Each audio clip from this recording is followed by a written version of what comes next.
Hello दोस्तों, welcome back to another video. मेरा नाम है राहुल और मेरे चैनल पर आपका हार्दिक स्वागत है। आज हम बात करेंगे स्टेट बैंक ऑफ इंडिया के शेयर के बारे में। 824 रुपये पे अभी शेयर ट्रेड कर रहा है और पिछले एक साल में 44% रिटर्न बना के दिया है इस शेयर ने, तो काफ़ी ठीक ठाक रिटर्न बना के दिया है। और 5 साल की बात करें तो 5 साल में 167% का रिटर्न बना के दिया है। क्वार्टर 4 का रिजल्ट आ चुका है और क्वार्टर 4 में 24% बढ़ोतरी देखी गई है नेट प्रॉफिट में, और नेट प्रॉफिट 20,698 करोड़ पे हो गया है। GNPA lowest in 10 year. चलिए इसका रिजल्ट हम देख लेते हैं। और यहाँ पे कंसोलिडेटेड वैल्यूज़ हैं, यहाँ पे स्टैंड अलोन वैल्यूज़ हैं, यानी कंसोलिडेटेड में इसकी सब्सिडरी कंपनी भी जो होती है वो भी इंक्लूड होती हैं। स्टैंड अलोन में केवल मेन कंपनी के बारे में बात की जाती है। तो यहाँ पे नेट प्रॉफिट आप देख सकते हैं 20,698 करोड़ लिखा है यहाँ पे, जो कि मैंने आपको बताया था 20,698 करोड़।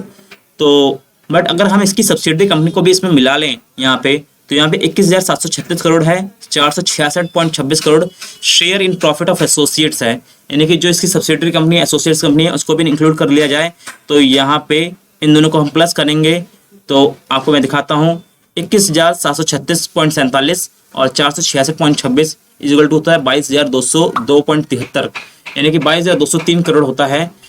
जो कि अगर हम कंसोलिडेटेड की वैल्यू की बात करें, वहीं पे EPS की बात करें तो अर्निंग पर शेयर जो है वहाँ पे दे रखा है। यहाँ पे देखिए अर्निंग पर शेयर की बात जो की जा रही है तो 20.27 रुपये से बढ़ के 23.96 रुपये हो चुका है, जो कि 18% इंक्रीज हुआ है EPS में।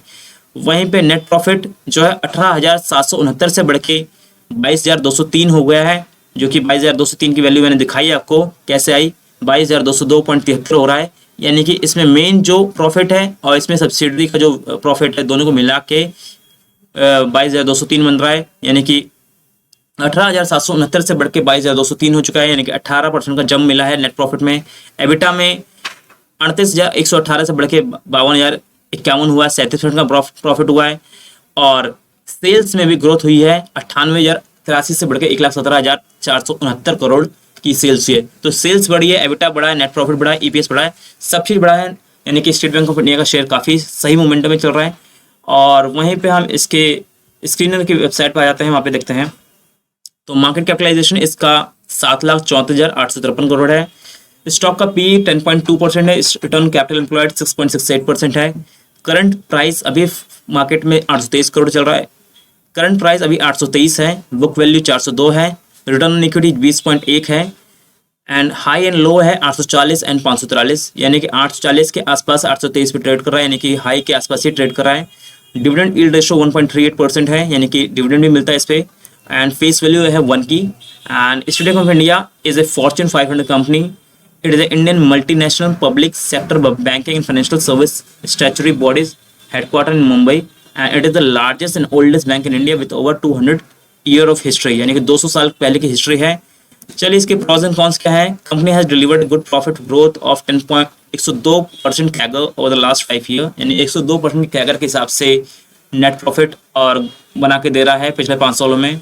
Company has been maintaining a healthy dividend pay out of 18.1%, यानी कि डिविडेंड पे आउट भी अब काफ़ी ठीक ठाक है। कॉन्स क्या है, company has low interest coverage ratio and contingent liabilities of 19,96 crore, यानी कि इतना इस पे देनदारियां बची हुई हैं। And earning include and other income of 1,48,286 crore, यानी कि अर्निंग जो होती है उसमें अदर इनकम भी इंक्लूड है। तो पेयर कंपैरिजन किसके साथ होता है, इसका स्टेट बैंक ऑफ इंडिया का कंपैरिजन होता है Punjab national bank, bank of Baroda, IOB, union bank, Canara bank, Indian bank. तो रिटर्न कैपिटल एम्प्लॉयड में अगर देखा जाए तो स्टेट बैंक ऑफ इंडिया 6.68% बना के दे रहा है, वहीं पर कैनरा बैंक सबसे ज़्यादा बना के दे रहा है 7%। तो 7% is the maximum return on capital employed in terms of banking sector, PSU sector. वहीं पे हम क्वार्टरली सेल्स वेरिएंस की बात करें तो क्वार्टरली सेल्स वेरिएंस में सबसे ज़्यादा है 27.66 IOB का, इंडियन ओवरसीज बैंक का। तो वहीं पे स्टेट बैंक ऑफ इंडिया का 19.77% है, जो कि थोड़ा कम है। एंड क्वार्टर रिजल्ट मैंने आपको दिखाए हैं, यहाँ पे देख सकते हैं रेवेन्यूज़ जो हैं 1,17,469 करोड़, जो पिछले साल 98,083 करोड़ थी। प्रॉफिट बिफोर टैक्स 23,436 से बढ़ के 28,852 हो गया है।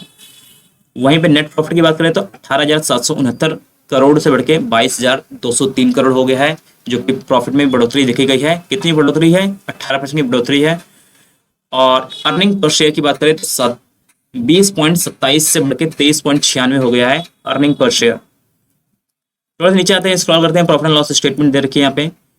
वहीं प्रॉफिट बिफोर टैक्स की बात करी जाए तो 75,399 से बढ़ के 91,240 करोड़ हो गया। नेट प्रॉफिट की बात की जाए तो 57,750 से बढ़ के 69,543 करोड़ हो गया है। और डिविडेंड पे आउट 18% कॉन्स्टेंट बना हुआ है, जो कि ठीक ठाक है। एंड बैलेंस शीट में ये है 59,54,415 करोड़ की वैल्यू है बैलेंस शीट में एसेट एंड लायबिलिटीज की।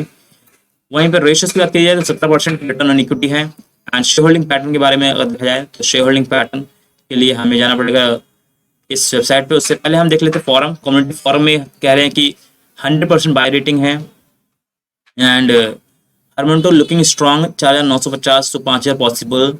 And we see more seller from here, you can try on every high, stay tune with this. यानी कि 100% जो लोग हैं उनका कहना है कि इसे बाई करना चाहिए एसबीआई के शेयर को। कोई भी ऐसा इंसान नहीं जो सेल के लिए बोल रहा है या होल्ड के लिए बोल रहा है। थोड़ा नीचे स्क्रॉल करते हैं एंड शेयर होल्डिंग पैटर्न है जहाँ पे 57.54% जो लोग हैं वो प्रोमोटर्स हैं। इसमें शेयर होल्डिंग पैटर्न में 57% की शेयर होल्डिंग प्रोमोटर्स की है। IS की होल्डिंग है 11.09, DIs की 73.99 एंड पब्लिक का शेयर काफ़ी कम है 7.37%।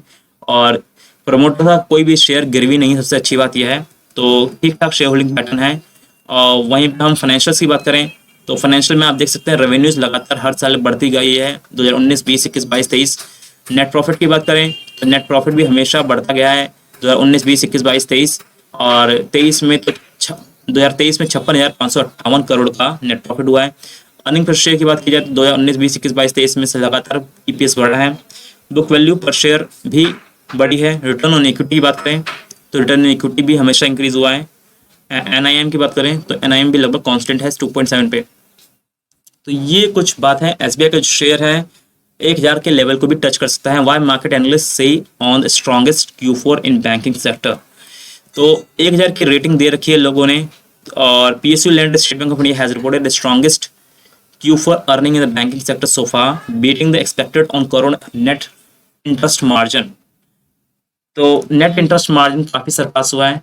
एंड बहुत से लोगों ने इस पर अपनी रेटिंग दी है, जैसे यस सिक्योरिटीज जो है उन्होंने बोला कि बाई रेटिंग है SBI पे और 1,000 के टारगेट को टच कर सकता है बहुत जल्दी। नवुमा इंटरनेशनल इक्विटीज ने बोला है कि SBI Q4 was the strongest earning in the sector, beating the expectation, and we are increasing financial year 2025 EPS by 14%, public 12%। तो नवुमा भी वही बोल रहा है। एंड प्रभुदास लीलाधर की बात करें तो उन्होंने भी 910 कर दिया है प्राइस टारगेट 770 से बढ़ा के। और एंटिक स्टॉक ब्रोकिंग की बात करें तो उन्होंने भी बाई रेटिंग दे रखी है 900 के टारगेट को लेके।